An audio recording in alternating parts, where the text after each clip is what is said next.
Hey everyone, I'm Lauren Bolander, and here are some highlights from the Honda Grand Prix of St. Petersburg.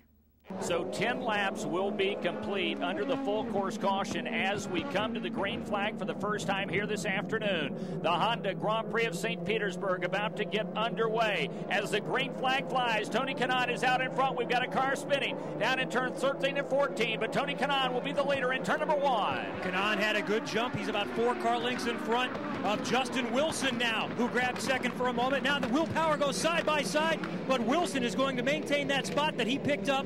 Elio Castroneves is third, and then Ryan Briscoe fourth. Here comes Tony Kanaan. He has done what he wanted to do, get himself some breathing room in that number 2 position, that Justin Wilson red and yellow machine. They move into turn number 4. So far, so good. Now the lefty in turn number 5. The rooster tails fly. He definitely spun. He spun coming off the final corner. It turned. He did a 360. He came back around. He kept it running. Wow. And he took off again. He did lose some positions, but not a lot. He just kept on going again, and he's still on track. Ed Carpenter in the number 20 Menards Vision Racing car has spun off of turn number 14. He has righted the car. He is back on track. We got a problem in turn number 10, Mark James. Patrick to the inside, got shut off on the outside by Jay Howard. We're ready to go back to green flag racing. 18 laps, make it 19, are now complete as they cross the start-finish line. Kevin Lee, Justin Wilson leads the field into 1. And the battle's going to be for second place as Ryan Briscoe goes to the inside of Will Power, and Power is going to lose all kinds of positions. Oriol Serbia gets by him, and he's side by side with Graham Rahal as they head to Jerry Baker. Will Power got way out wide. He lost a ton of space. Here comes that red and yellow McDonald's machine. Justin Wilson, full board. And we've got a problem in turn number 10, Mark James. Mario Marias just punted Danica Patrick to the runoff area. Jerry Baker in front of you. What we're looking at right now is Graham Rahal, who's really been driving hard into this turn number 4. He gets around Will Power, picks up a position. That's the number 4 spot. Okay, so as we continue to watch, and we're taking a look now, and it was Graham Rahal making contact with Will Power, and Kevin Olson was exactly right, but Graham did not spin on his own, Davey. This was some pretty good contact here.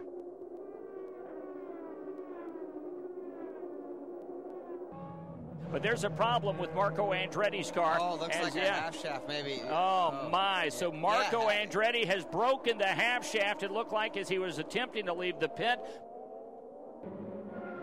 I've got to think the situation favors Mirror Davey Hamilton. He was in last. He took the slick tires sooner than anybody else. It was a good call by the Panther team. Oh, yeah. Whoa, they just split Anthony Foyt. Oh, man, it's 5 cars. 5 cars, Mark James, through turn 10. How about that? Manning and Mira at the rear of that group, and boy, how they all got through here without making contact, I do not know, but that battle continues up through 13 and 14. Boy, lap 40 to 50 here. All kinds of action for sure. Very quickly, let's check in. Bruno Junqueira, what's the problem, Kevin Olson? Not a problem, but he looks like one of them Formula One drivers throwing his hands up and down and slamming on the wheel. He's very upset. Well, we'll find out from Bruno Junqueira as he is now, looks like, talking to Dale Coyne. He is furious, and KO, you're right. This is a real show of emotion. Right, Bruno Junqueira in the pit, and once again, looks like it could be a gearbox problem. Oh, and Briscoe's into the wall. Briscoe exited turn number 9 too hard and clipped the wall, taking himself out of that battle and taking himself out of the race. A full course caution for Ryan Briscoe. So Bob Jenkins sees it and calls it as it happens. Ryan Briscoe has pancaked the left side of the number 6 Team Penske machine.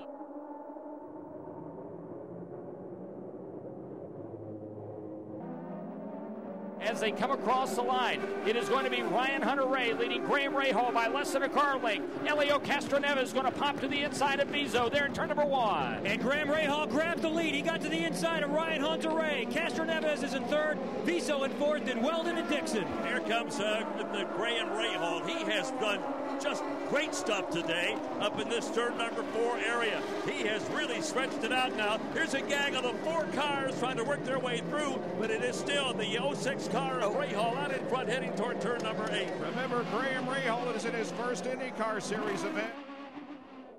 left as we watch this incident now once again with Vitor Mira and the 34 going into turn number 10. So big problems there as Vitor got hooked up, and boy, he and Frank Pereira spun the car around, and then the William Rast car, the 23 of Townsend Bell, made contact with the front of Vitor's car.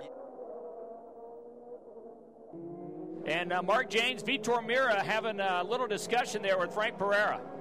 They are talking about exactly what happened, or I should say Vitor is doing all of the talking, and I guess to Pereira's credit, I don't know what it means, but he said absolutely nothing. The green flag is out. Elio will give chase to Graham Rahal as they head down this long front straightaway. Kevin Lee to turn number 1. The 19-year-old has the advantage. Graham Rahal, 3 car lengths in front. He'll get on the binders in turn number 1, but he'll hold the position. Elio, though, is right on his tail with Ryan Hunter-Reay in third. Smoke was flying from that brake dust coming out of there. Here we go now. It is really a battle for the lead.